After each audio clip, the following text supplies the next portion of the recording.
Donc bonjour à tous, aujourd'hui on va s'intéresser aux notations de Landau. Alors déjà en quelques mots, que sont les notations de Landau avant de s'intéresser à la définition plus formelle. Ce sont ces petits équivalents, petit O, grand O, alors il en existe d'autres aussi mais qu'on va pas aborder, déjà que le grand O on va peu l'utiliser. Ce qu'elles nous permettent de dire ces notations, c'est de comparer des suites, si, ou plus tard un peu dans le diapo des fonctions, au voisinage d'un point. Elles nous disent en fait si une fonction monte plus vite entre guillemets au voisinage d'un point, se comporte pareil. Et c'est un peu sur cette vidéo, je vais faire plutôt appel à votre côté intuitif plutôt qu'au formalisme. C'est important d'essayer de percevoir, et c'est assez intuitif, comment se comportent les suites et si elles se comportent ou non pareil. Plutôt en se basant sur des arguments du type j'ai l'impression que ça monte plus vite ou des choses comme ça quand on va en l'infini ou ça a l'air de descendre à peu près de la même façon quand on est en zéro ou ce genre de choses là, plutôt que de le faire à chaque fois de façon trop calculatoire. Donc c'est surtout quelque chose, je trouve en tout cas personnellement, qu'il faut le percevoir. Donc on est parti pour la définition. Déjà on va le faire sur les suites. Donc on prend UN et WN, deux suites à valeur dans R, et on va parler du fait qu'elles soient ou non équivalentes au voisinage de plus l'infini. Alors déjà le fait qu'elles soient équivalentes au voisinage de plus l'infini, ce qu'on va noter avec ce petit tilde ici, avec une flèche qui tend vers l'infini en dessous, c'est un peu... les notations de Landau c'est un peu des limites mais en plus élaboré. En fait, ça nous dit pas vers quoi ça tend, mais ça nous dit comment ça y tend. Il y a un petit plus en plus de nos limites, et c'est vraiment la notion de quand notre nombre va tendre vers l'infini, comment se comporte ma suite. Voilà. Alors en fait, le fait que deux suites UN et WN soient équivalentes, ça veut dire qu'on peut écrire UN comme un produit de WN et d'une autre suite, avec cette suite qui a 1 pour limite. Alors des fois on peut ne le faire qu'à partir d'un certain rang, ça suffit. Ça c'est pour les cas où il y a des moments ma suite elle vaut 0 en fait, et du coup si imaginons que j'ai WN qui vaut 0 à un moment, je vais jamais pouvoir obtenir UN s'il est différent de 0 comme un produit de quelque chose et de WN. Et du coup ce que je fais c'est que je le considère qu'à partir du moment où j'ai plus de 0, d'où à partir d'un certain rang. Déjà vous savez que si votre suite elle fait des 0 tout le temps, mis à part certains cas particuliers où en fait on est équivalent à la fonction nulle ou ce genre de choses là, ou à des fonctions qui s'annulent au même moment, ça sera presque jamais équivalent à autre chose. Donc voilà, le fait qu'elles soient équivalentes intuitivement, quand on dit que leur produit du coup, en fait on peut les exhiber l'une sous forme d'un produit de l'autre avec une suite qui tend vers 1, ça veut dire que si le rapport multiplicatif des deux tend vers 1, en fait je peux écrire UN sur WN à la place, ça veut dire vraiment qu'il faut comprendre équivalente, ça veut vraiment dire elles montent pareil. Ça veut dire qu'au bout d'un moment, le rapport multiplicatif des deux tend vers 1, donc elles ont le même comportement, elles montent pareil. C'est vraiment comme ça qu'il faut essayer de comprendre cette notion d'équivalence. Même si c'est peut-être un peu maladroit quand on dit elles montent pareil, mais c'est vraiment l'idée qu'il faut retenir sur cette notion en termes d'allure. Qu'est-ce que ça donne? Au bout d'un moment, elles se comportent pareil. Donc ensuite, on va parler de la notion du fait de la négligeabilité. On dit qu'une suite UN est négligeable devant WN, et on le note comme ça avec un petit O là. D'ailleurs ça se dit petit o. On dit que UN est en petit o de WN quand n tend vers plus l'infini. Et du coup là c'est la même chose qu'au-dessus, sauf que au lieu d'appeler ma fonction QL, je l'ai appelée epsilon n. Et en fait epsilon n, le principe c'est que elle tend vers 0. En fait UN ça va être égal à un truc de plus en plus petit fois WN. Autant dire que UN c'est quelque chose de vraiment, finalement quand on tend vers l'infini ça devient très petit devant WN, et c'est ça qu'il faut percevoir, hein. Être négligeable, c'est vraiment que l'autre est beaucoup plus grand que notre fonction qu'on considère qui est négligeable par rapport à l'autre, elle est beaucoup plus petite, elle est totalement écrasée. Voilà.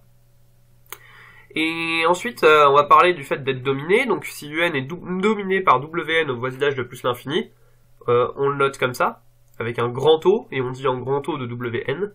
Et là, cette fois-ci, je l'ai repris la notation QN parce qu'on n'a plus un truc qui tend vers 0. Cette fois-ci, QN doit juste être borné.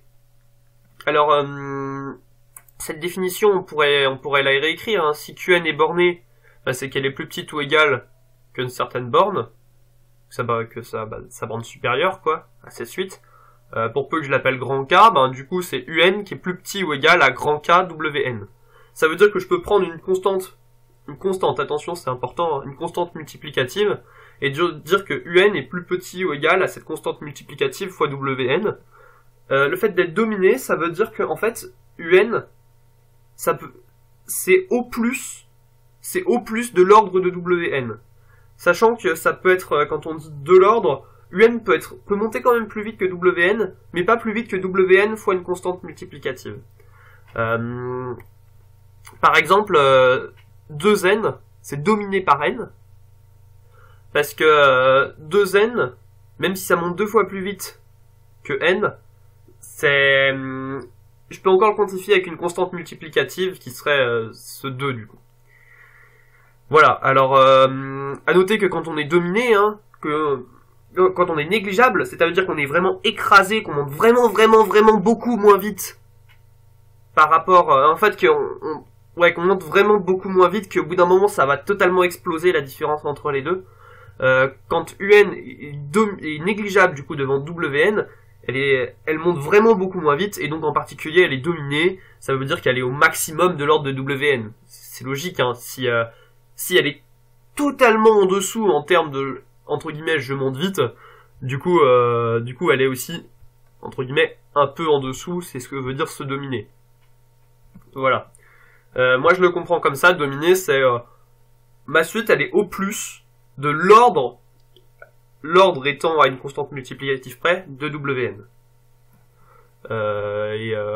Globalement, cette compréhension du truc marche bien. Donc, là j'ai mis, c'est toujours dans la section définition, c'est une proposition cette fois-ci. Et en fait qui, au lieu d'écrire par exemple la suite UN comme le produit de QN et WN, ce que je dis c'est qu'au bout d'un moment WN je le prends non nul. Et du coup ce que je fais c'est que je divise. Je prends UN, je divise par WN et ça fait QN. Et du coup c'est... ça c'est... en fait on se rend compte que UN et WN ils sont équivalents du coup. Si et seulement si quand je fais leur rapport, vu qu'il existe une suite QN qui tend vers 1, quand je divise par WN, alors ça tend vers 1. Voilà, c'est assez intuitif. C'est multiplicativement... Ah, excusez-moi. Ah, c'est pénible ça. Multiplicativement, elle se comporte pareil. Ça veut dire que le quotient de l'une sur l'autre, ça pourrait être aussi WN sur UN, parce qu'on va voir que c'est une relation d'équivalence en fait. UN sur WN, et du coup c'est symétrique en particulier, ça tend vers 1. C'est vraiment l'idée de... au bout d'un moment, mes suites, elles vont coller à peu près. Elles vont monter de la même façon vers plus l'infini. Alors par contre, faut faire gaffe, hein, ça peut différer éventuellement d'une constante additive près. Hein. Typiquement n plus 2 en plus l'infini c'est équivalent à n, parce que même si j'ai un rapport de plus 2 en plus, je suis deux crans plus haut, quand tu fais la division de l'une sur l'autre ça tend bien vers 1, mais on sent que n plus 2 et 2n en fait, non, n plus 2 et n ça monte de la même façon. Voilà.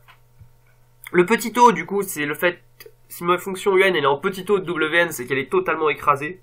Ça veut dire que UN sur WN ça tend vers 0 parce que WN va devenir beaucoup plus grand. Voilà, c'est comme ça qu'il faut comprendre cette limite là.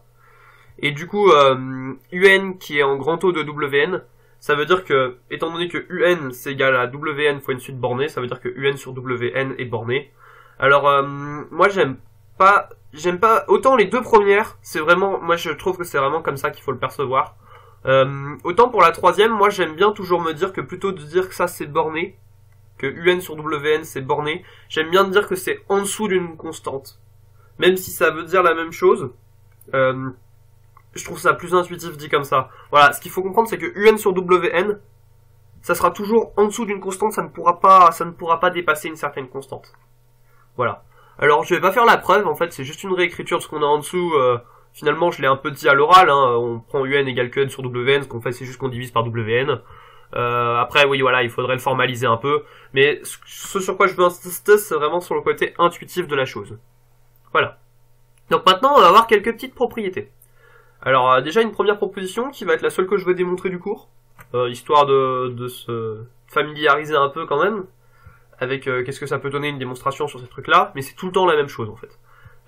Si on a UN qui est équivalente à WN, c'est que UN moins WN est négligeable devant WN. Alors ça c'est assez intuitif. Hein. Si on a UN qui monte de la même façon que WN, elle se comporte pareil, en fait elle monte de la même façon, ça veut dire que la différence entre les deux, c'est un truc qui est beaucoup plus petit devant UN, où là on aurait pu, devant WN, on aurait pu aussi mettre devant UN, ça marche pareil. Bah oui, si mes suites, en fait, c'est vraiment, voilà, c'est vraiment le côté intuitif qu'il faut percevoir là. UN, elle monte de la même façon que WN, ça veut dire que l'écart entre les deux est minime devant ces deux suites, parce que si l'écart entre les deux n'était pas minime, ça veut dire qu'on aurait un écart important, un écart qui compte, et du coup elle serait pas du tout équivalente. Voilà. Alors, on va le démontrer. Donc déjà, si on prend UN qui est équivalent à WN, donc là, on se ramène à notre définition qui est ici, c'est que je peux prendre une suite QN telle qu'à partir d'un certain rang, UN égale QN et que ma suite QN tende vers 1. Donc voilà, je prends ce certain rang, je prends cette suite, et tel que, du coup, pour tout n plus grand que n, j'ai cette égalité. J'ai l'égalité à partir du rang n, du coup, du rang grand n.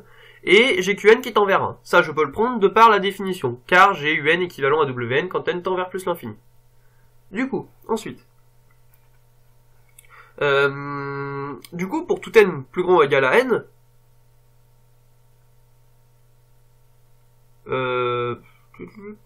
j'ai dû écrire un... Ouais, là, le UN égale QN doit être en trou. Oh, c'est magnifique, je peux corriger. Et là, ça c'était en trou aussi. Donc voilà. Si je prends UN moins WN, du coup, bah j'ai juste à prendre cette égalité et à soustraire WN de chaque côté. Si je soustrais WN ici, c'est UN moins WN ce que je cherche, et de l'autre côté, c'est QN moins 1 fois WN, soit QN WN moins WN.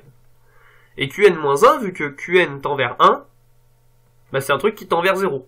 Ça, c'est l'addition de limite. Et du coup, bah j'ai bien écrit UN moins WN comme un truc qui tend vers 0 fois WN. Ça veut dire que UN moins WN est en petit o de WN. Voilà, ça c'était la première... La première implication, hein. Du coup là c'était l'implication de gauche vers la droite. Maintenant je vais supposer ce qu'il y a dans le membre de droite. Si j'ai UN moins WN qui est en petit o de WN. Là je m'en réfère à ma définition. Ça veut dire que je peux prendre un grand N et un epsilon N dans Rn, tel que j'ai, à partir de ce rang grand N, UN moins WN qui est égal à epsilon WN. De plus, epsilon N tend vers 0 quand N tend vers plus l'infini, c'est pour ça qu'on a choisi la petite lettre epsilon. Du coup, à ce moment-là, pour tout n plus grand ou égal à n, à partir de ce certain rang n, on avait cette égalité. Et du coup, si je veux juste un, bah j'ai juste à additionner wn de chaque côté. Ça me fait 1 plus epsilon n fois wn, vu que ça c'est wn plus epsilon n wn. Et 1 plus epsilon n, comme epsilon n tend vers 0, ça tend vers 1. Et du coup, on a un qui est équivalent à wn quand n tend vers plus l'infini. Donc voilà, on termine sur cette preuve. C'est important de savoir les faire ces preuves là, mais si vous remarquez j'ai vraiment fait que écrire la définition. J'ai eu une égalité, je savais que j'en voulais une autre avec du UN à la place du UN moins WN, j'ai additionné non, je voulais par exemple UN moins WN à la place de UN, j'ai juste soustrait WN parce que c'est ce que je voulais et je tombe directement sur la solution. Voilà, donc c'est vraiment là il suffit d'écrire la définition et ça vient presque tout de suite. Si vous êtes juste à l'aise avec la définition là-haut, qu'il faut quand même connaître, parce que même s'il y a un côté intuitif à toutes ces notations, la définition c'est quand même important, hein, vous êtes normalement capable de réécrire toutes les preuves. C'est pour ça que je m'attarde pas là-dessus et que je veux insister sur le côté intuitif, parce que je trouve que c'est le plus important de percevoir si quelque chose est en petit o, en grand o, je sais pas quoi. Donc ensuite notre relation d'équivalence là, c'est pour ça qu'on l'appelle équivalence d'ailleurs, c'est une relation d'équivalence. si une suite en est équivalente à une autre quand n tend vers plus l'infini, voilà, c'est bien une relation d'équivalence. Alors, j'ai marqué que c'était un jeu d'écriture. C'est vraiment, voilà, c'est juste ce que j'ai dit au-dessus, il suffit presque que d'écrire les définitions. Alors, on va quand même le prendre rapidement comme ça. Là, j'ai un qui est égal à qn fois wn. Si je divise par qn de chaque côté, ça fait 1 sur qn un qui est égal à wn. 1 sur qn, ça tend vers sur 1, c'est égal à 1. Voilà, faut juste faire gaffe que ça soit pas nul à partir d'un certain rang, des trucs comme ça. Mais donc c'est bien symétrique. Ça, c'est encore... que ça soit symétrique, c'est intuitif encore. Parce que, si j'ai une suite qui monte de la même façon que l'autre monte de la même façon que l'une. Voilà, c'est comme ça qu'il faut le comprendre. C'est réflexif, bien sûr, une suite c'est égal à 1 fois elle-même, hein. C'est transitif, ça vient du fait que si j'ai un qui est égal à qn fois wn, et wn qui est égal à q'm fois vn, par exemple, je multiplie qn et q'm, et ça c'est le produit de fonctions qui tendent vers 1, ça tend vers 1. Voilà. Mais ça c'est pareil, c'est logique, hein. Si j'ai une fonction qui monte de la même façon qu'une autre, et que l'autre monte de la même façon qu'une troisième, ma première fonction monte de la même façon que la troisième. J'insiste, voilà, sur ce côté intuitif. Alors, bien sûr, les petits taux et les grands taux, c'est pas des relations équivalentes, hein. En particulier parce que, du coup, c'est pas du tout... alors, grand taux, c'est réflexif. Mais petit taux, c'est pas réflexif, hein, parce que, par exemple, si une suite n'est pas dominée par elle-même. Elle ne monte pas beaucoup moins vite qu'elle-même, ça n'aurait aucun sens. Voilà. Alors en grand taux, si par contre ça c'est vrai, parce qu'une suite, elle est égale à 1 fois elle-même, et 1 c'est une suite bornée. Voilà. Mais ce qu'il faut comprendre, c'est vraiment que déjà c'est transitif, hein. Si une suite est dominée par une autre, qui est dominée par une troisième,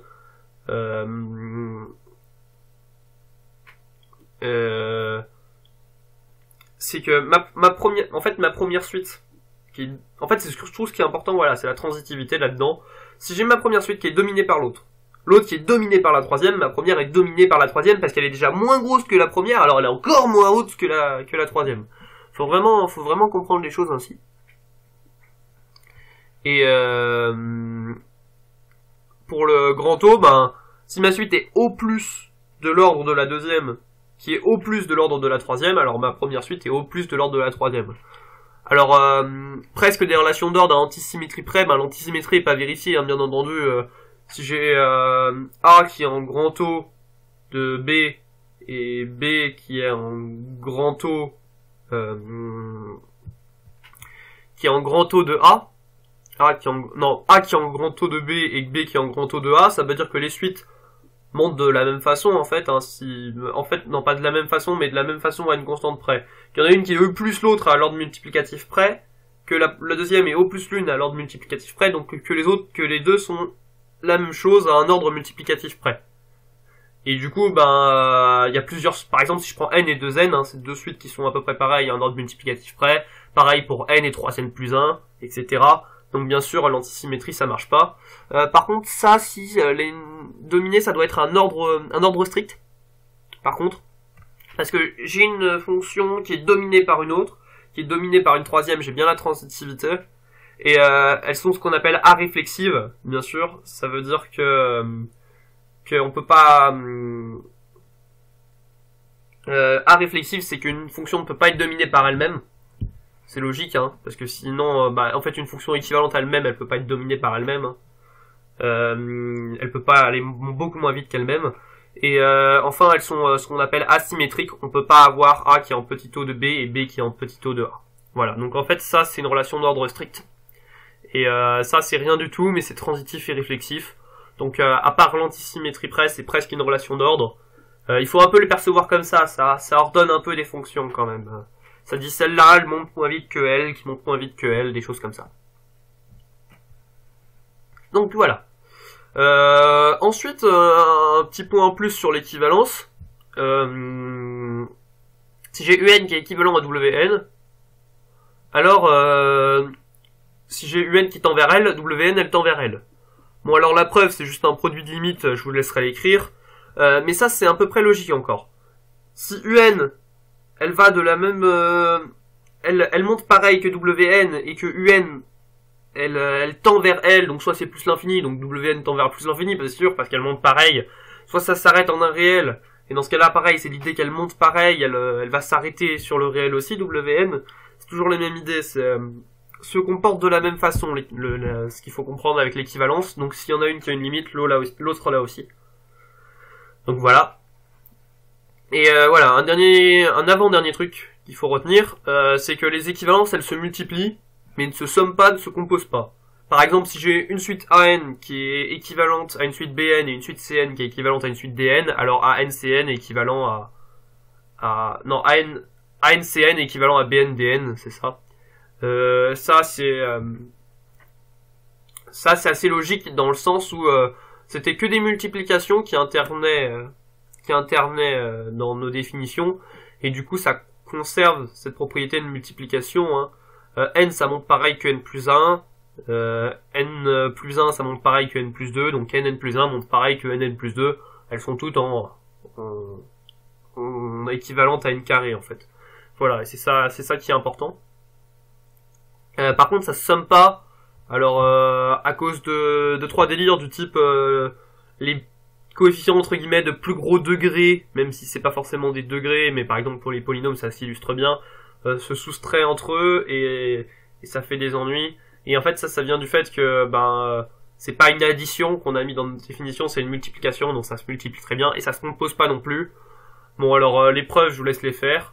Une petite remarque, c'est que c'est vrai également pour les deux autres relations, elles se multiplient très bien, le petit O et le grand O, mais elles s'additionnent mal et elles se composent pas très bien non plus. D'ailleurs ça vraiment, pour le coup déjà composer des équivalences c'est douteux, et alors composer des petits O ça a vraiment aucun sens, hein, parce que par exemple 0 est en petit O de plus l'infini, si je prends une fonction qui a une asymptote en 0 et une asymptote en plus l'infini, bon bref il y a un pic de chaque côté quoi, une asymptote verticale, et que je compose ma fonction qui est je compose d'un côté 0 et plus l'infini, parce que 0 est en petit O de plus l'infini, je me retrouve avec une asymptote verticale de chaque côté, je peux pas très bien les comparer quoi. Voilà, des trucs comme ça, vraiment composer des petits O ça a très peu de sens. Par contre avec les équivalences ça pourrait avoir un sens mais ça marche pas, donc faut faire gaffe quand on se met à composer des trucs qui sont équivalents. Voilà. Alors quelques petits contre-exemples, hein. J'ai n qui est équivalent à n plus 1, par contre exponentielle de n c'est pas équivalent à exponentielle de n plus 1. Pourquoi exponentielle de n plus 1 c'est e fois exponentielle de n, et donc on voit que les suites elles diffèrent à une constante multiplicative près, hein, qui est e. Donc là, c'est pas une équivalence, ça serait éventuellement un grand O, mais elle monte pas de la même façon. Il y en a une qui monte 3 fois plus vite que l'autre, quoi. Enfin, E fois plus vite que l'autre. Pour la soustraction, j'ai n qui est équivalent à n carré plus 2, qui est en petit O d'n carré plus 2n. N, c'est aussi en petit O de moins n carré. Même si moins n carré, ça va vers moins l'infini, ça diverge quand même beaucoup plus vite que n, hein. On peut s'en rendre compte, hein, quand on fait le n sur moins n carré, quand ça tend vers l'infini, ça tend vers 0 moins, mais ça tend quand même toujours vers 0. Voilà, donc n est en petit O de moins n carré, n est en petit O de n carré plus 2n. Par contre, si je prends 2n, c'est pas un petit O de 2n. Parce que quand je somme ces deux-là, n carré plus 2n et moins n carré, ça fait 2n. Et 2n, c'est pas en petit O de 2n, bien entendu, hein, c'est parce que c'est équivalent, ça n'aurait aucun sens. Voilà, c'est ce que je disais tout à l'heure avec les coefficients de haut degré qui s'annulent ou des trucs comme ça qui font que ça fait des ennuis. Voilà, et un petit théorème. Les autres c'était plutôt des propositions, là c'est un théorème assez important quand même. Si vous voulez le démontrer, faut s'amuser à faire des trucs du type montrer que 2 racines de n est supérieur à ln de n et extrapoler. Mais là je vais pas le démontrer, d'autant plus que dans le cours on l'a pas fait, on le fera peut-être plus tard. Donc déjà, on prend ln de n, on le met à n'importe quelle puissance, ça montera toujours moins vite que n à n'importe quelle puissance. Il faut comprendre que ln c'est vraiment un truc, tu peux difficilement faire un truc qui monte moins vite que ln. Ah si, tu peux faire ln de ln bien sûr, mais voilà. Ce qu'il faut retenir c'est que ln ça monte beaucoup moins vite que les fonctions puissance, n carré, n cube, n je sais pas quoi, et que les fonctions puissance elles montent beaucoup moins vite que les fonctions exponentielles, n cube ça monte beaucoup moins vite que exponentielle de n, même que exponentielle de 1 demi n, même que exponentielle de 0,0000001 n. Voilà. C'est ce que nous dit ce théorème des croissances comparées. Donc rapidement, petite extension de la notion qu'on a vue aux fonctions. Ce qu'il faut retenir, c'est que en fait, ça va marcher pareil pour les fonctions, pour les suites. Pareil, il faut encore regarder ce côté intuitif. Alors en plus l'infini, ça se sent vraiment bien. En un réel, la définition elle change un peu, donc je vous l'ai mis là. Hein. Si on prend x0 un réel, bon je l'ai fait pour l'équivalence, hein, pour les deux autres ça marche pareil. L'idée c'est que déjà j'ai toujours cette fonction multiplicative. Alors du coup c'est plus une suite, c'est une fonction, mais f de x est équivalent à g de x. Si j'ai une fonction multiplicative qui tend vers 1, quand x tend vers... du coup là elles sont équivalentes en x0, donc qui tend vers 1 quand x tend vers x0. Et il y avait la notion de à partir d'un certain rang, qu'ici on retrouve quand on est assez proche de x, c'est-à-dire dans un intervalle de delta autour de x, avec delta un réel positif fixé. Donc voilà, mais ce qu'il faut retenir c'est que en gros ça marche pareil. Voilà, c'est ce que j'ai marqué ici, l'important c'est que ça marche à peu près pareil que pour les suites. Donc maintenant, on va faire des petits exercices. En fait j'ai préparé un vrai ou faux, et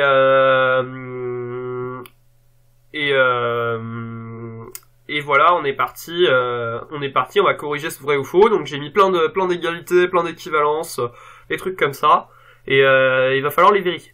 Alors je vais pas à chaque fois je vais le faire plutôt intuitivement, en le disant à l'oral. Il y a des moments ça pourra être nécessaire pour vous de le réécrire sur papier.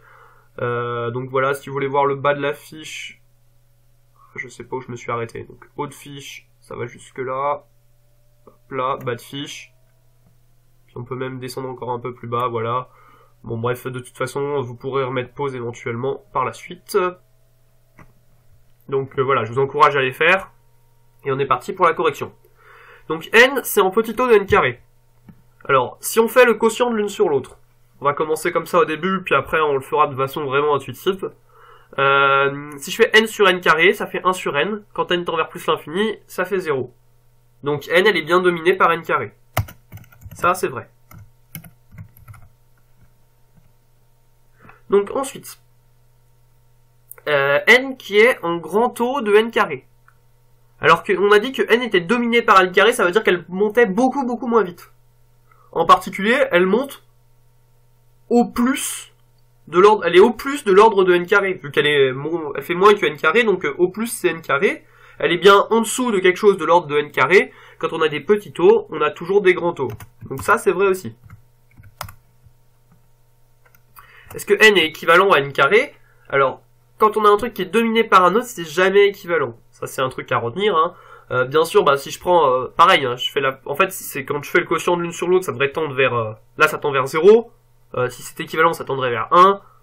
Voilà, n sur n carré, c'est 1 sur n. Ça tend vers 0, donc elles ne sont pas du tout équivalentes. Équivalent et dominé, les deux ne peuvent, non pas, l'équivalent est négligeable, les deux ne peuvent jamais aller ensemble. Équivalent et dominé, ça marche, hein. Des trucs qui sont équivalents, en particulier, les deux dominent l'autre, parce que c'est toujours des histoires de à une constante multiplicative près. Donc ça, c'est faux. Est-ce que je peux pas, ouais, non. Mettre quelques espaces, c'est quand même plus joli avec. Marrant. Là, il me fait pas un même, ah voilà. Donc n carré plus 3n plus 4, il est en petit o de n carré. Alors ça c'est absolument faux. Hein. Déjà parce que on voit que c'est supérieur à n carré, donc ça sera jamais en petit o de n carré. Mais ensuite parce que en fait elles sont équivalentes, hein, les deux fonctions. En fait le 3n et le 4 bientôt devant n carré ça ne représente plus rien. Et du coup c'est à peu près comme n carré de chaque côté, donc bien sûr c'est équivalent. Et donc c'est... Tiens, marrant le bref. C'est équivalent et du coup bien sûr c'est faux. Voilà. N carré plus 3n plus 4, il est dominé par n carré.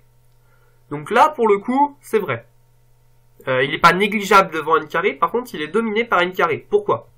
Parce que à une constante multiplicative près, en fait c'est la même chose. Là en gros c'est de l'ordre de... C'est un peu plus que n carré, mais pas beaucoup plus vu que ça sera bientôt négligeable devant n carré. Pour s'en rendre compte, on a juste à factoriser. Hein. C'est n carré fois, entre parenthèses, 3 sur n plus 4 sur n carré.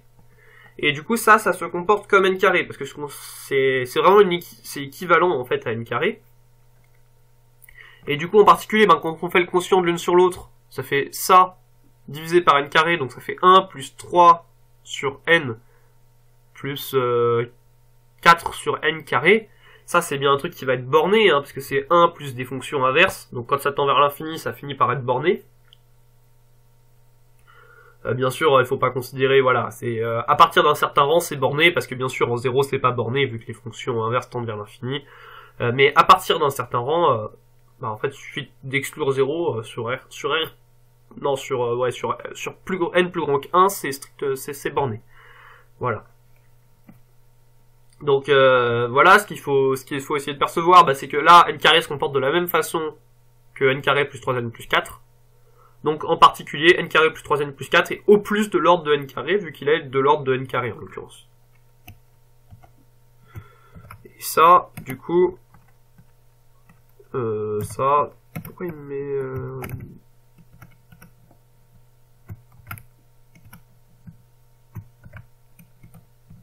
Je vais pas y arriver, hein. Je sais pas pourquoi il me met de l'italique. Bon.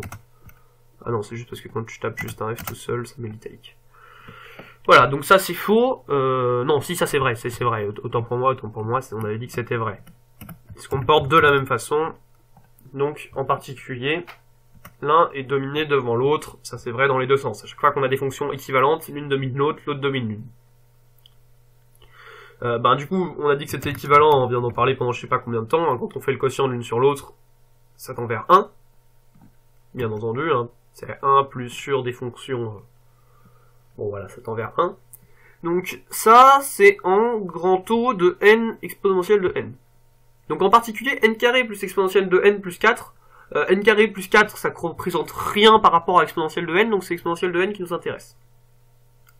Voilà, n carré plus exponentielle plus 4 plus exponentielle n plus 4, c'est équivalent à exponentielle de n. Et exponentielle de n, ça il se trouve que c'est en petit o de n exposant n. Pourquoi? Parce que n exposant n, à partir du moment où on a dépassé 3, c'est déjà beaucoup... Déjà c'est 3 exposants... C'est déjà 3 exposants n, et en l'infini ça sera déjà beaucoup plus grand que exposant n. Hein, parce que déjà vous prenez 3,0001 exposant n, c'est beaucoup plus grand que 3 exposant n. Ça on s'en convainc assez vite en multipliant, parce que le 0,1 impacte énormément... Hein. Si on fait, mais en fait c'est juste le fait que quand on fasse la division de l'une sur l'autre, hein, si je prends par exemple là E, et que je le divise par, mettons juste 3, hein, imaginons que là ça soit un 3 et pas un n, si je fais E exposant n sur 3 exposant n, ça fait E sur 3 qui est plus petit que 1 exposant n, et ça tend vers 0 quand n tend vers plus l'infini, parce que c'est un truc plus petit que 1 exposant n.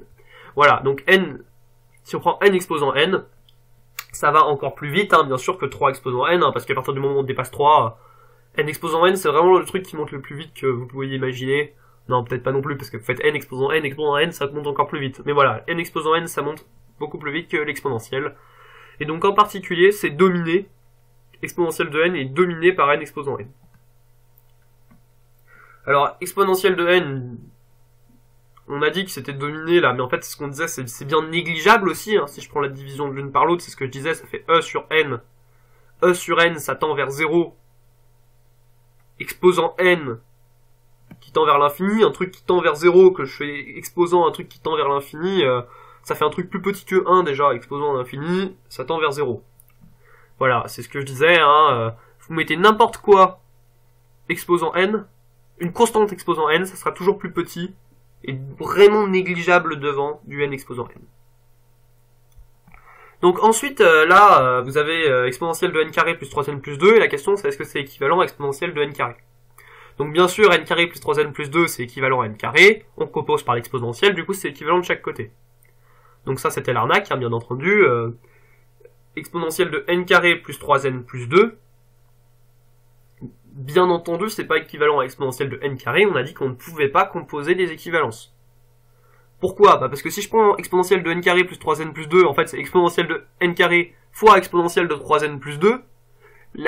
Si on regarde le rapport multiplicatif des deux, c'est du exponentiel de 3n plus 2, ça c'est un truc qui tend totalement vers l'infini, bien sûr c'est pas équivalent, hein. Si je divise par ça, voilà, je divise par exponentielle de n carré, ça fait exponentielle de 3n plus 2, ça ne tend pas du tout vers 1 quand n tend vers plus l'infini, c'est tout sauf équivalent.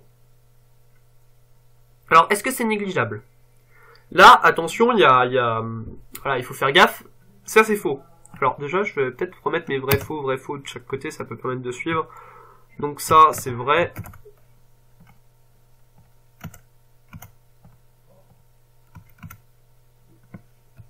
ça, c'est vrai. Ça, c'est faux. On ne compose surtout pas des équivalences. Et ça, je viens de dire que c'était faux. En fait, c'est le sens contraire qui est vrai, là. Exponentielle de n carré. En fait, si je fais le quotient des deux, hein, je fais celui-là sur celui-là, quand ça tend vers l'infini, bah, ça tend vers l'infini, hein, parce que c'est exponentielle de 3n plus 2. Par contre, si j'avais fait le quotient dans l'autre sens, que j'avais pris ça et que j'avais divisé par ça, là, ça me tendrait bien vers 0. Si bien exponentielle de n carré, on comprend bien qu'il monte beaucoup moins vite, en fait, que exponentielle de n carré plus 3n plus 2, et pas le contraire. Voilà, donc c'est le contraire qui est vrai ici. Donc voilà. Donc là, déjà, on a du cos exponentielle de n qui est égal à un petit taux de sin d'exponentielle de n. Donc, ce qu'il faut regarder avec ça, déjà, c'est que cos et sin, c'est des fonctions bornées qui ont tendance à osciller. Et en particulier, ben, le cos, ça a tendance à passer par 0. Par exemple, ben, en ln de 2pi, si je prends n égale ln de 2pi, alors bien sûr, bon, n, c'est pas un entier. Du coup, je me pose des questions. Parce que du coup, en fait, ça vaudra... J'avais pas réfléchi. Là, si on le fait dans les réels et dans les entiers, ça donne pas la même chose. Donc là, pour le coup, c'est vrai. Et en fait, c'est vrai pour une raison assez marrante. En fait, mon cosinus, il va jamais s'annuler. Parce que, en fait, je vais toujours faire des cosinus d'un truc qui sera jamais un multiple de 2pi. Ah non, attends. En fait, je pense que l'exponentielle de n, il y a des chances que ce soit jamais un multiple de 2pi. Ouais, c'est pas un exemple... Ouais, bon, d'accord. En fait, faudrait admettre l'idée qu'exponentielle de n, ça soit jamais un multiple de 2pi. Ah ouais, mais il y a... Il y a des moments où ça peut peut-être tendre vers 0 quand même, méchamment. Ouais, non, c'est pas possible. Ouais, mais ça peut peut-être se retrouver aussi proche de 0 que possible. Bon, alors, exemple tout pourri. Donc, on va gentiment remplacer des x par des n. Voilà, ça, on le fait plus dans les entiers, on le fait dans les réels, et ça sera beaucoup plus simple. Sinon, ça va être un peu corsé, en fait. Donc, si je prends en x égale ln de 2pi, bah ça me fait exponentielle de ln de 2pi, ça me fait cos de 2pi, ça me fait 0. Pareil si je prends en ln de k fois 2pi. Et donc, k pouvant être aussi grand que je veux, un entier bien sûr, k pouvant être un entier aussi grand que je veux, ça va très souvent s'annuler en fait. Et du coup, étant donné que ça s'annule très souvent, on va voir aussi que en fait ça peut très souvent s'annuler aussi, mais c'est pas les mêmes valeurs d'annulation. Et en particulier, ça, il y a des moments où ça vaut 0. Par exemple, en ln de pi plus... Oula, j'ai bien dit cos de 0 égale... Non, cos de 1 égale 0, tout à l'heure j'avais... Ouais. Oui, j'ai dit cos de 2pi égale 0, il faut pas s'inquiéter. Donc c'est plutôt lui qui s'annule tous les ln de 2 capi. Et lui, il s'annule tous les ln de 2 capi quand lui il est maximum, quand lui il vaut 1. Et donc ça vaudra 0, quand ça vaudra 1. Donc en particulier, multiplicativement, ça peut pas être dominé par ça. Vu que ça pourra tout le temps, même quand on continue, même au-delà d'un certain palier, valoir 0. Et du coup, vu que ça peut tout le temps, à partir d'un certain palier, valoir 0, en fait, je peux pas écrire cette fonction fois une fonction bornée qui est égale à celle-là. Parce que 0 fois n'importe quoi, ça fait 0. Donc voilà, ça c'est faux. C'est ce que je disais tout à l'heure, à partir d'un moment où il y a un truc qui s'annule, il y a pas mal de chances que tout ce qu'on marque soit faux. Donc là c'est pareil, hein, ça s'annule de temps en temps. Ouais, là mon 3 est pas au bon endroit.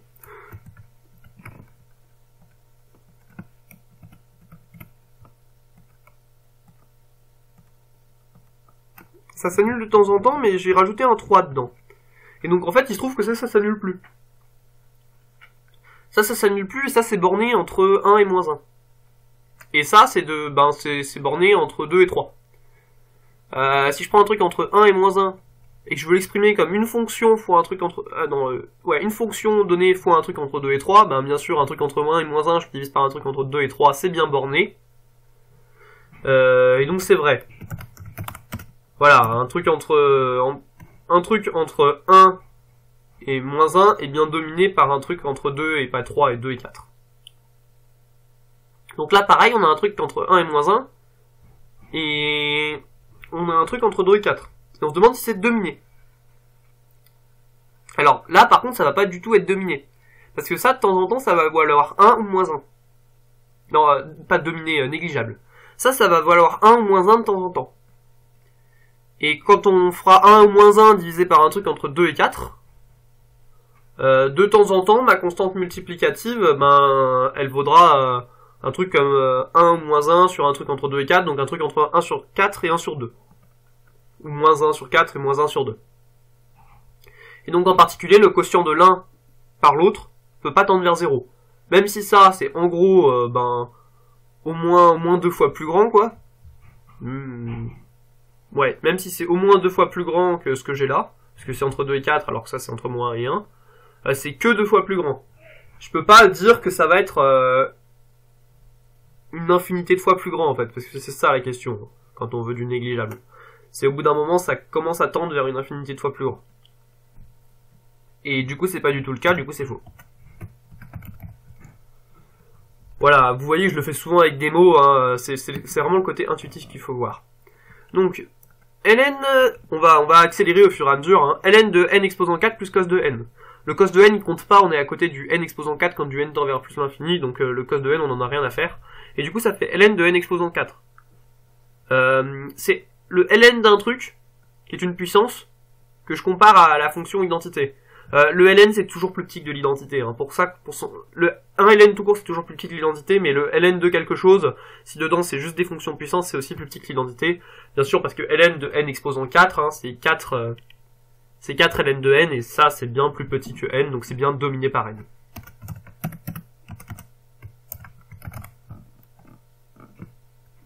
Arctan de x en petit taux de 1 plus 1 sur x quand x tend vers plus l'infini. Alors ça c'est pas vrai pour la simple et bonne raison déjà que en fait ça va tendre vers 1 quand x tend vers plus l'infini, et 1 est pas en petit taux de 1 plus 1 sur x, hein, même si 1 plus 1 sur x c'est plus grand que 1, c'est juste un tout petit peu plus grand, et en plus la différence des deux tend vraiment vers 0, donc bien entendu ce n'est pas, ça c'est pas, 1 n'est pas négligeable devant 1 plus 1 sur x. Parce que 1 sur 1 plus 1 sur x c'est juste à peine au-dessus. Et en fait même il est 1. En fait, l'arctan de x est équivalent à 1 plus 1 sur x. Déjà, arctan de x, quand ça tend vers plus l'infini, vu que ça tend vers un réel, c'est équivalent à sa limite. Ça, c'est un truc qu'il faut retenir. Arctan de x, c'est équivalent à 1. C'est ce que j'ai marqué en dessous. Ça, c'est vrai. Parce que si je prends arctan de x, que je le divise par 1, bah, ça tend bien vers 1.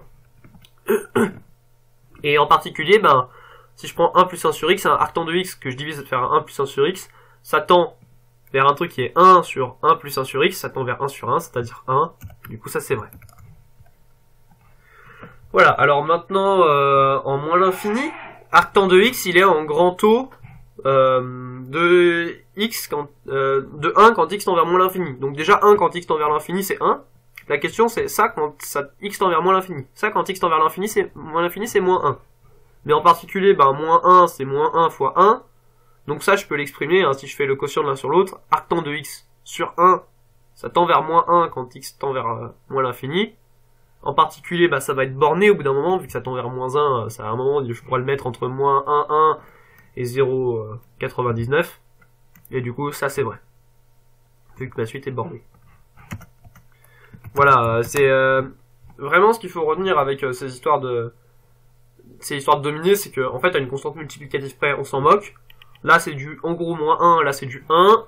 La constante multiplicative, c'est moins 1, pas de problème. En fait, quand ça tend vers un réel, globalement, c'est toujours équivalent à sa limite, sauf si c'est 0. Si c'est 0, c'est jamais vrai, parce qu'on peut pas diviser par 0, il y a des problèmes par rapport à ça. Si je prends un truc qui tend vers 0, je peux pas diviser par 0, en fait, par ici, pour avoir ma fonction bornée, parce que j'ai pas le droit de diviser par 0. Mais donc, si ça tend vers un réel différent de 0, c'est toujours équivalent à sa limite, ça c'est très pratique. Par contre, il y a un truc, sauf si c'est une fonction, sauf si elle est nulle à partir d'un certain rang, elle est jamais équivalente à 0. Et voilà, en fait, c'est la question, c'est ben, quand on a du 0, quand on a du plus l'infini, qu'est-ce que ça donne? Donc, arctan de x est équivalent à 1 quand x tend vers moins l'infini. Bah oui, vu qu'arctan de x quand x tend vers moins l'infini, c'est moins 1. Où est-ce que je suis passé, moi? Là. Quand arctan de x, ça tend vers... Ah non, c'est pas du tout équivalent. Ouh là là là là. J'ai tapé un dérapage, moi. Non, c'est faux, parce que ça tend vers moins 1, l'autre tend vers 1, donc c'est pas la même limite. Les trucs équivalents ont la même limite, donc ça pose problème. Donc, arctan de x moins 1, c'est équivalent à 0 quand x tend vers moins l'infini. Je voulais mettre plus l'infini, là. Donc, arctan de x moins 1, vous inquiétez pas, il y a quelqu'un qui est juste en train de ramoner, il est mon père, et qui galère, les cris en fond. Normalement, c'est pas quelqu'un qui est torturé dans ma cuisine, quoi. Donc, arctan de x moins 1 quand x tend vers plus l'infini, excusez-moi, ça tend vers 1, ça tend vers moins 1, donc ça tend vers 0, donc c'est équivalent à 0. Ça, c'est absolument faux. C'est ce que j'ai dit juste avant, en fait. Le cas du 0 est particulier. Être équivalent à 0, ça veut dire que, ben, à partir d'un certain rang, je peux écrire cette suite-là, comme cette suite-là fois un truc, fois une constante, fois une suite qui tend vers 1. Si je fais 0 fois une suite qui tend vers 1, ça fera toujours 0. Et ça ne vaut pas 0. Il n'y a aucun rang à partir duquel ça vaut 0. C'est juste que ça tende progressivement vers 0, mais voilà, vu que c'est pas 0 à partir d'un certain rang, c'est faux. Ouais, vous avez remarqué, on est passé sur des x, hein, au moment on est passé sur des arctans, mais ça marche presque pareil que sur du n. D'ailleurs, on n'a pas vraiment vu la différence. Alors là, quand on commence à tendre vers des 0, déjà on sait qu'on n'est plus sur des... On n'est plus sur des suites, on est bien sur des fonctions. Hein. Faire tendre une suite vers 0, ça n'a pas trop de sens, vu que bah, le terme 0, c'est une constante, et il n'y a pas d'abord au terme 0, il n'y a pas de proximité, il n'y a pas de voisinage, donc on peut rien faire avec. Et du coup, ça aurait du sens que sur une fonction. Donc arctan de x, équivalent... où est-ce que j'en étais? Arctan de x équivalent à x quand x tend vers 0. Donc arctan de x, vous pouvez vérifier sa dérivée en 0, c'est x. En fait, arctan de x en 0, bah, si on prend sa tangente en 0, c'est la droite d'équation y égale x. Et donc en 0, les deux collent l'une sur l'autre, quoi. Et donc c'est vrai.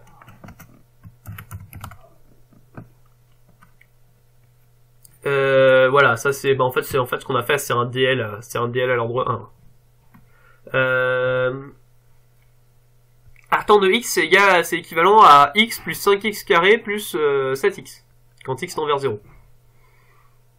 Alors, ça c'est faux. Pourquoi? Parce que ça fait 8x. 7x plus x, ça fait 8x. Je pense que initialement, quand j'ai posé l'exemple, je voulais mettre un x cube là, et auquel cas ça aurait été vrai. Mais bon, voilà, c'est un 8x, donc ça fait à une constante multiplicative près, ben c'est 8 fois plus, donc ça tend pas vers 1 la différence. Allez, non, pas la différence, le quotient. Et du coup, ça marche pas. Voilà. X a un petit taux de x carré quand x tend vers 0. Bon, on a dit que x, ça montait beaucoup moins vite que x carré, donc c'est fini et c'est vrai. Ça, c'est faux. Pourquoi? Bah parce qu'en fait on n'est pas en plus l'infini, hein. X ça monte beaucoup moins vite que x0, x carré en plus l'infini, mais si vous regardez la courbe en 0, x carré il est bien en dessous de x. J'ai juste à faire le quotient des deux pour m'en rendre compte, hein. Si je divise x par x carré ça fait 1 sur x, quand je tendre ça vers 0 ça tend vers plus l'infini. Donc en particulier x c'est tout négligeable devant x carré, c'est le contraire, c'est x carré qui est négligeable devant x. Donc ça c'est faux. X carré, il est en grand taux de x carré quand x tend vers 0+. Donc ça, à partir du moment où vous avez un truc qui est en grand taux de lui-même, c'est toujours vrai. Pourquoi? Parce que il est au plus lui-même. Il monte au plus comme lui-même. Exponentielle de x plus ln de x plus 1 sur x, équivalent exponentielle de x quand x tend vers 0. Donc ça c'est vrai bien sûr parce que l'exponentielle de x monte plus vite que tout le reste. Et ça c'est encore faux, c'est toujours la même chose, faut faire gaffe, on est bien en x qui tend vers 0 et pas en x qui tend vers plus l'infini. En particulier, ça diverge. Là, on a un truc qui tend vers plus l'infini en 0. Là, on a un truc qui tend vers 1 en 0. Donc, bien entendu, ça peut pas être équivalent.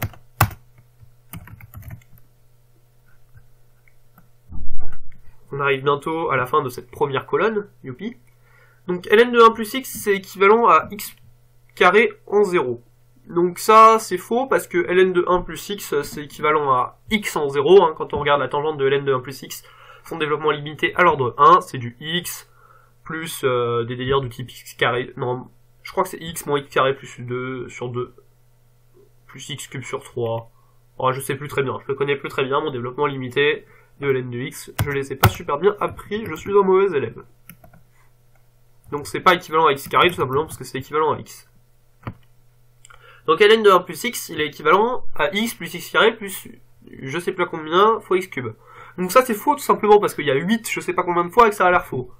Et puis en plus le développement limité du ln, je le connais, c'est pas ça. Sauf que je le connais pas, mais c'est pas ça quand même. Sauf que en fait c'est vrai quand même. Parce que en fait, dans notre équivalence, ce qui nous importe c'est surtout le premier terme. Ça, ça va être... En fait ça c'est du x plus petit o de... petit o de x quand x tend vers 0. Ça c'est aussi du x plus petit o de x quand x tend vers 0. Et donc les deux sont équivalentes. En fait, si je veux juste une équivalence, le premier terme non nul du développement limité suffit. Voilà, c'est un truc à retenir, hein. Vous pouvez mettre n'importe quoi derrière, c'est quand même équivalent. Et comment on le fait? Ça on sait que c'est équivalent à x plus je sais plus trop quoi, mais du x carré, du x cube, etc. Je le divise par ça. Quand je fais tendre ça vers 0, en fait je factorise par le terme prédominant qui est x. Et je vois que tout le reste tout le reste est totalement négligeable devant, en fait. Voilà. Alors, ln de 1 plus x carré, c'est équivalent à x carré. Donc, ln de 1 plus x, c'est équivalent à x. Je mets un x carré dedans, je suis en train de composer des dl, en fait. Donc, ça, c'est vrai.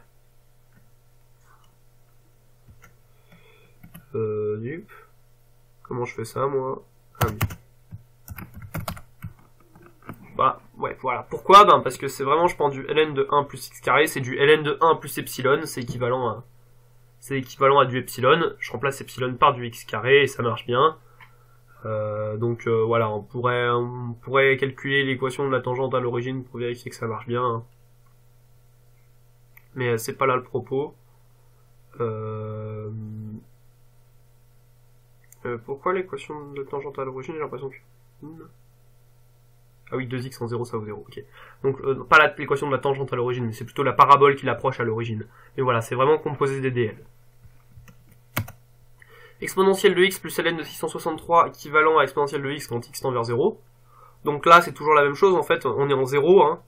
Donc ça, en fait, c'est 1 plus ln de 663, c'est surtout pas équivalent à 1.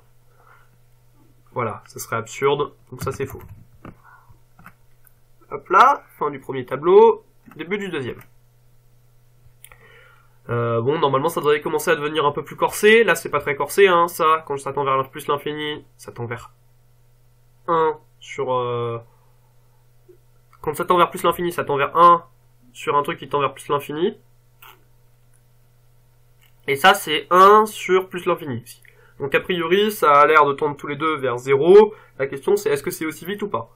Si je prends celui-là, et que je le divise par celui-là, ça fait x sur 1 plus x. Et ça, quand ça tend vers plus l'infini, ça tend bien vers 1. Donc les deux sont équivalents.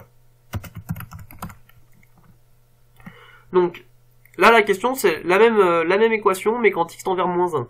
Donc ça c'est absolument faux, hein, bien entendu, parce que ça tend vers moins 1. Et ça tend, quand ça tend vers moins 1, c'est 1 plus moins 1, ça fait 1 sur 0, ça, voilà, non, forme indéterminée, mais en fait ça tend vers plus l'infini quand ça tend vers moins 1, quoi. Donc bien sûr c'est faux, hein, un truc qui tend vers 1, ça peut pas être équivalent à un truc qui tend vers plus l'infini. Ça, quand ça tend vers 0, est-ce que c'est équivalent à 0? Alors non, parce que c'est pas nul à partir d'un certain rang. On a dit quand c'était 0, le seul truc qui était équivalent à 0, c'était quand c'était nul à partir d'un certain rang, ce n'est pas le cas, hein. Là on a bien une courbe non nulle en 0, donc c'est pas équivalent du tout. Est-ce que ça c'est équivalent à x quand x tend vers 0? Alors, ce que je fais, si je veux savoir ça, c'est que je divise par x, ça fait du 1 sur 1 plus x. Quand x tend vers 0, ça tend vers 1. Voilà, le quotient des deux tend bien vers 1, et donc c'est vrai. X ln de x c'est équivalent à 0 quand x tend vers 0. Ça c'est toujours la même chose, ça c'est pas nul à partir d'un certain rang, pas à partir d'un certain rang, mais suffisamment proche de 0 c'est quand même pas nul, donc c'est bien sûr pas équivalent à 0. Voilà, dès que vous voyez équivalent à 0, méfiez-vous, normalement il y a de grandes chances que ça soit faux. X ln de x c'est un petit o de x quand x tend vers 0. Pour savoir si c'est un petit o, je divise, x ln de x divisé par x ça fait ln de x. Ln de x quand x tend vers 0 ça tend vers moins l'infini, donc bien sûr ce n'est pas un petit o. Sinon ça aurait tendu vers 0. x ln de x, il est en petit o de racine de x quand x tend vers 0. Alors là, si je divise, ça fait, en fait, par racine de x, ça fait racine de x ln de x. Et racine de x ln de x, ça tend bien vers 0 quand x tend vers 0. En fait, c'est un cas particulier du cas d'après, hein. Racine de x ln de x, voilà, ça tend vers 0 quand x tend vers 0, et donc c'est bien négligeable, donc c'est vrai. En fait, c'est le cas particulier du x exposant alpha ln de x, qui est en petit o de x exposant bêta. Bon, alors ça, bien sûr, il faut considérer quel alpha, quel bêta on a, en fait. Et en fait, à partir du moment où on a bêta qui est plus petit qu'alpha, qui est strictement inférieur à alpha, c'est vrai. Voilà, ça suffit.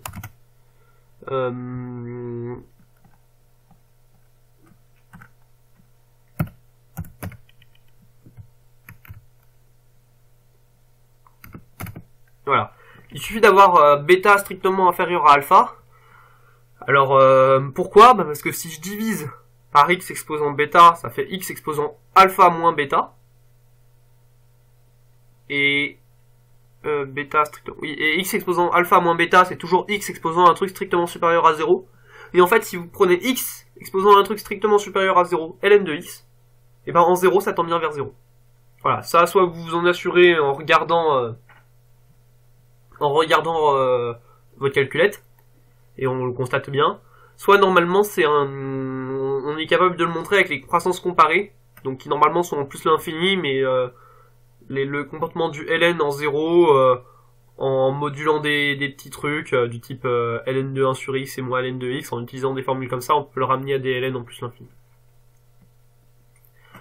Racine de 1 plus x, c'est équivalent à 1 plus x sur 2.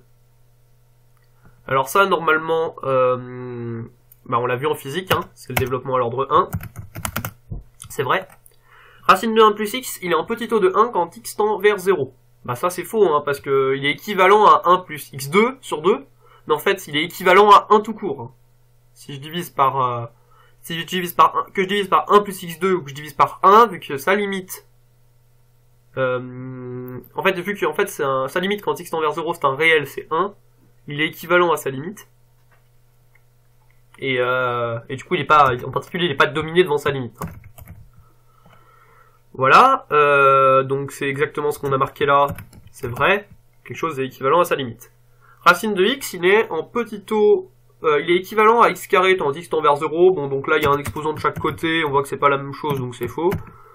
C'est pas plus compliqué que ça. Racine de x qui est équivalent à x0 quand x tend vers x0, ben ça c'est faux aussi, hein. Racine de x quand x tend vers x0, ça fait racine de x0, donc c'est tout sauf équivalent à x0, bien entendu. Alors, sauf...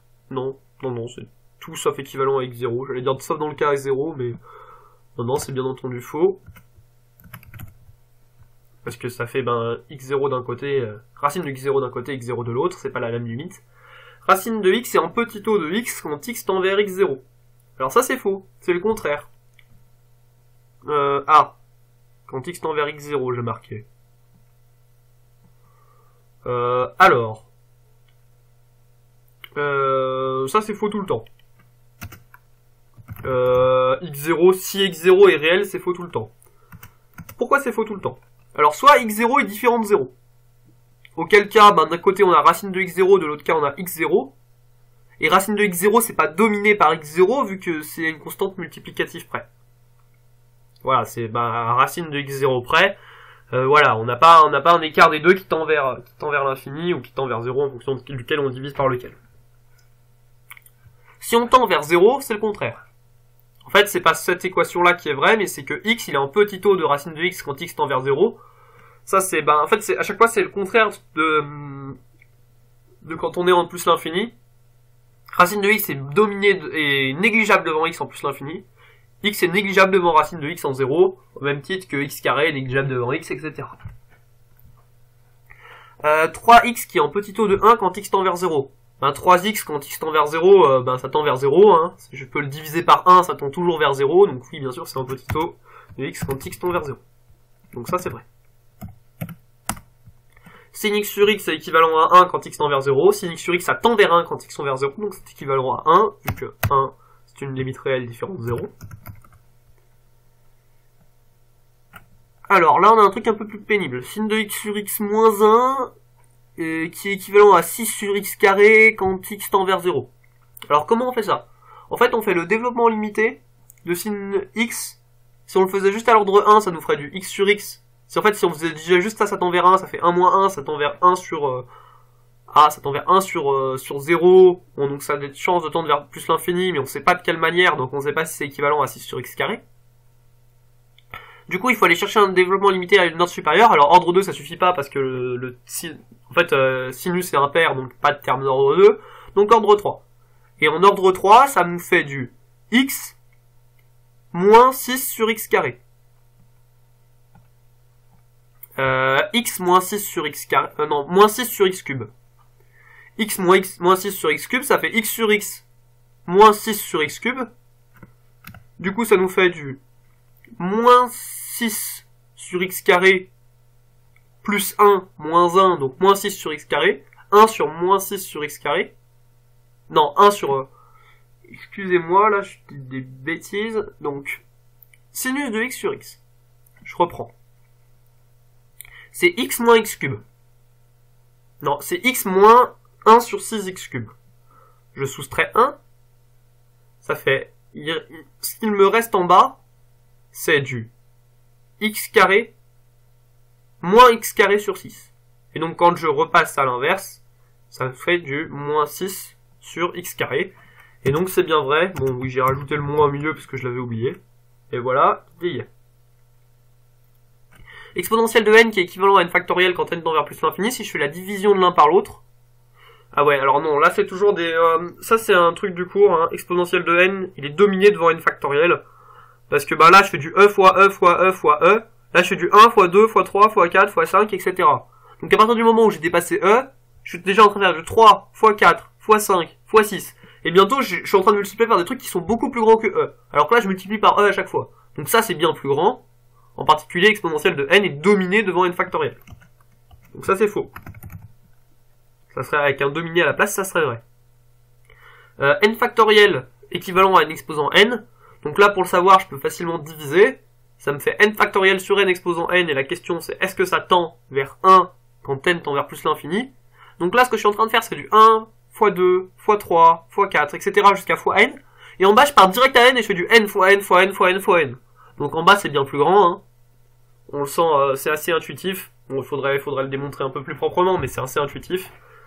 Et du coup, ça, c'est faux. N factoriel est équivalent à racine de 2pi n, n sur e, le tout exposant n. Bon, alors là, si vous avez trouvé, bah vous êtes un génie.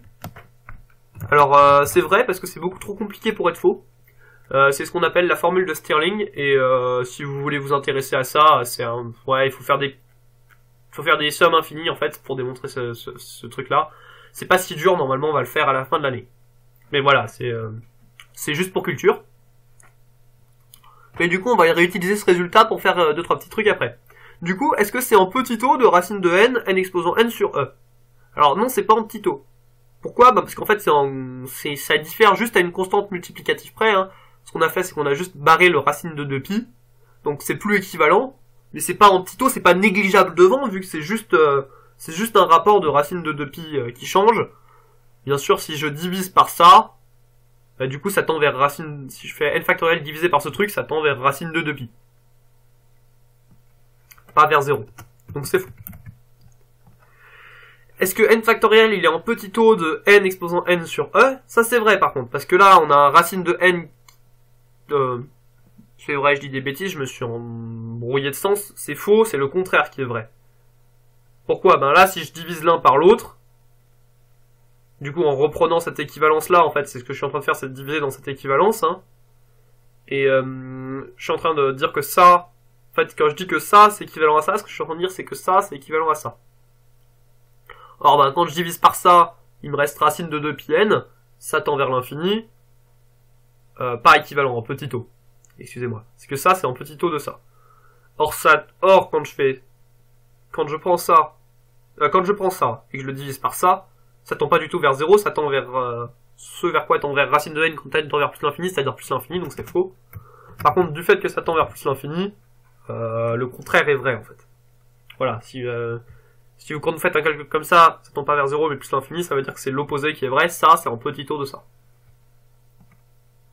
Ensuite, est-ce que n factoriel est en petit o de n exposant n? Ben, ça c'est vrai. C'est moche avec des parenthèses ici. Ça c'est vrai parce que en fait, il est en petit o de n exposant n parce qu'on a enlevé le e. On divisait par e exposant n, puis on a enlevé le racine de n, mais ça à la rigueur on s'en moque. Parce que quand on est en train de... Bah en fait si je le divise, quand je vais diviser par ça, n factoriel je divise par n exposant n, ce truc là il est équivalent à ça, divisé par n exposant n, c'est ce... En fait... Ah non, oui, si c'est ce truc là que je le divise par n exposant n, ça fait 1 sur exponentielle de n fois racine de 2pi n. Bien sûr, racine de 2pi n sur exponentielle de n, ça tend vers 0. Donc ça, c'est vrai. Voilà. Est-ce que racine de 2pi n, n exposant n sur e, c'est équivalent à n factoriel? Ce que j'ai fait, c'est juste que j'ai remis la formule dans l'autre sens. Ben, donc ça, c'est vrai, hein, bien sûr. C'est dû à la symétrie de l'équivalence. Donc racine de n, n exposant n sur e, le tout exposant n, est-ce que c'est en petit o de n, en grand o de n factoriel? Bah oui, ça ne diffère qu'à une constante multiplicative près, qui est de 2pi. Oui, ça diffère qu'à une constante multiplicative près, qui est de 2pi. Donc, on est bon. Racine de 2pi n, n exposant n, est-ce que c'est en grand o de n factoriel? Alors, en fait, c'est pas du tout en grand O de n factoriel, ça monte beaucoup plus vite que n factoriel. Pourquoi? Parce qu'encore une fois, on a divisé par le e exposant n. C'est pas dominé par n factoriel, vu que c'est e exposant n fois plus. Un truc qui tend vers l'infini fois plus. Voilà, donc ça, c'est absolument faux. La question, c'est est-ce que ça, c'est équivalent à n quand n tend vers plus l'infini? Donc là, il faut pas chercher à regarder le membre de droite, en fait, le membre de gauche seul nous intéresse. Et là, il y a un résultat connu qui nous dit que ça tend vers exponentielle de x. Voilà, alors essayez de le démontrer, il faut juste faire des exponentielles de ln. Ça, c'est en fait exponentielle de ln de 1 plus x sur n fois n. Et avec un petit développement limité à l'ordre 1, normalement, ça devrait suffire à montrer que ça tend vers exponentielle de x. Exponentielle de x est un réel, ça tend vers plus l'infini, donc c'est faux. Et ensuite, exponentielle de 1 sur x, est-ce que c'est équivalent à 1 sur x quand x tend vers 0? Voilà, c'était la petite dernière pour la fin. Exponentielle de 1 sur x quand x tend vers 0, ça tend vers plus l'infini. Ou moins l'infini, ouais. Alors là, en fonction de 0 plus, 0 moins, c'est différent. Ça tend vers soit plus l'infini, soit moins l'infini. Auquel cas, ça tend d'un côté vers plus l'infini, de l'autre côté vers moins l'infini, mais du coup, ça tend pas, en fait. Ça diverge en fonction de quel côté on tend vers 0, en fait. Voilà, là, il faut se dire que quand c'est 0 plus et 0 moins, ça va pas faire la même chose. Si x tend vers 0 plus, alors on va s'intéresser aux deux. Si x tend vers 0 plus, 1 sur x, ça tend vers plus l'infini. Ça tend vers plus l'infini, ça tend vers plus l'infini. A priori, pas de contradiction. Bon, ça ne dit pas que c'est équivalent, mais au moins pas de contradiction sur leurs limites. Mais si ça tend vers moins l'infini, non, vers 0 moins. X tend vers 0 moins, exponentielle de 1 sur 0 moins, ça tend vers exponentielle de moins l'infini, qui fait 0. Et ça, c'est 1 sur moins l'infini, ça fait moins l'infini. Donc 0 moins l'infini, bah, c'est pas la même limite. Quand x tend vers 0 moins, ça donne pas la même limite. Vers 0 moins ou 0 plus, que je m'embrouille pas.